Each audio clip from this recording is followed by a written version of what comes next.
how to set up Discover mobile app alerts. If you'd like to do so in today's video, we will be guiding you through the process. So without any delay, let's just get started. For that, you can head over and follow up this process. So what you may do is you can basically access the mobile application or the website. And once you are logged in, you can navigate towards the account alerts or notification section.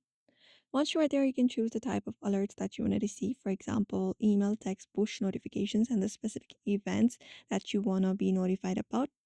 Common alerts include those account activity, large withdrawals, login changes, and payments due to due dates. So you may follow up this process if you'd like to alert. Otherwise, you can basically head over to the website as well.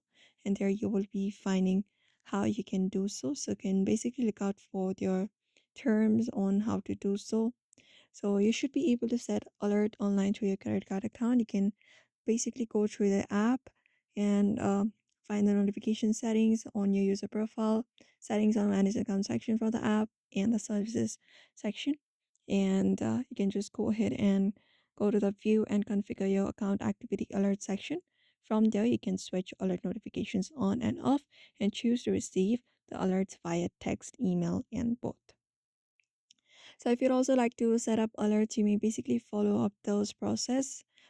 Turning on the alerts can have different benefits. You can just basically turn on those options if you'd like to turn on the alerts for your Discover app. So therefore, I hope this information was helpful. Give it a thumbs up and subscribe for more tips and tutorials. And if you have got any questions, you can drop them down below and we'll be seeing you in another video.